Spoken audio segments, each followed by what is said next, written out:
Indigo की flights के साथ आखिर चल क्या रहा है? अचानक से उड़ानें कैंसिल हो रही हैं, एयरपोर्ट्स पर जबरदस्त भीड़ है। तो आज इसी हालिया संकट की तह तक चलते हैं और समझते हैं कि ये सब क्यों हो रहा है।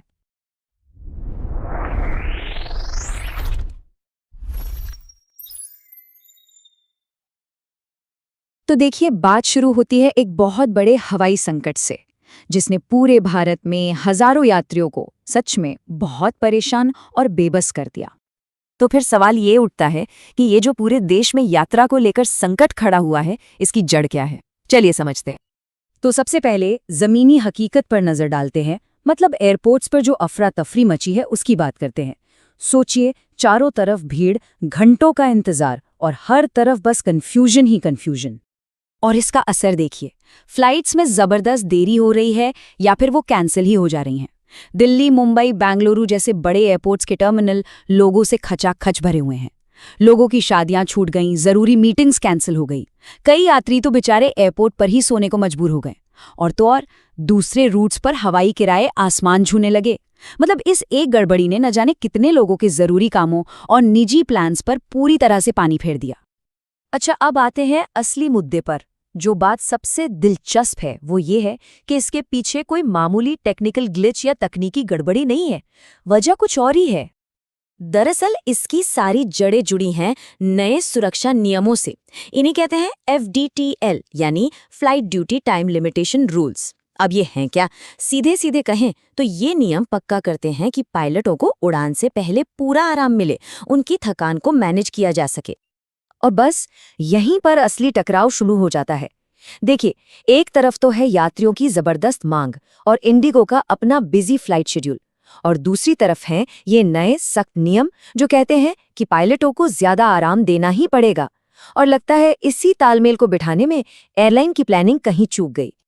और देखिए, एयरलाइन ने खुद माना है कि ये एक प्लानिंग की विफलता थी। मतलब वो अपने क्रू के रोस्टर को इन नए FDTL नियमों के हिसाब से ठीक से एडजस्ट ही नहीं कर पाए। तो असल मुद्दा यही था, नए नियमों को शायद थोड़ा हल्के में ले लिया गया और उसके लिए जो पक्की प्लानिंग चाहिए थी वो नहीं हो पाई। तो अब जरा आंकड़ों पर नजर डालते हैं, इससे अंदाजा लगेगा कि ये असर असल में कितना कितना बड़ा था। सोचिए, सिर्फ एक दिन 5 दिसंबर को देश भर में 1000 से भी ज्यादा फ्लाइट्स कैंसिल करनी पड़ी। 1000, ये बहुत बड़ा नंबर है। और अगर देश के सबसे बिजी एयरपोर्ट्स में से एक दिल्ली एयरपोर्ट की बात करें तो वहां तो हालत और भी खराब थी। एक ही दिन में 225 उड़ानें रद्द, मतलब हर तरफ अफरा तफरी। और ऐसा नहीं है कि ये सब सिर्फ बड़े शहरों में हो रहा था। जयपुर जैसे एयरपोर्ट पर भी कुछ ही दिनों के अंदर 54 फ्लाइट्स रद्द हो गईं। मतलब असर हर जगह महसूस किया जा रहा था। अब आंकड़ों से हटकर देखें तो इस पूरे संकट ने एक और चीज पर चोट की है, और वो है भरोसा। हवाई यात्रा कितनी भरोसेमंद है, इस पर लोगों की चिंता बढ़ गई है। एयरलाइंस पर भरोसा कम हुआ है। अब देखिए, जब हजारों यात्री इस तरह परेशान हो रहे हों तो जाहिर सी बात है कि अधिकारियों को बीच में आना ही पड़ता। तो एविएशन रेगुलेटर्स ने भी इस मामले में दखल दिया। तो जो रेगुलेटर है, यानी DGCA, उसने सिचुएशन को संभालने और यात्रियों को राहत देने के लिए 3 बड़े कदम उठाए। पहला, उन्होंने इंडिगो के CEO को एक शो कॉज नोटिस भेजा। पूछा कि ये अपर्याप्त व्यवस्था क्यों थी, जवाब दो। दूसरा, सरकार ने सभी एयरलाइंस को निर्देश दिया कि जो भी फ्लाइट्स कैंसिल हुई हैं उनका रिफंड फटाफट प्रोसेस किया जाए। और तीसरा, इंडिगो को थोड़ी राहत देते हुए कुछ FDTL नियमों में अस्थायी तौर पर ढील दी गई ताकि ऑपरेशंस वापस नॉर्मल हो सकें।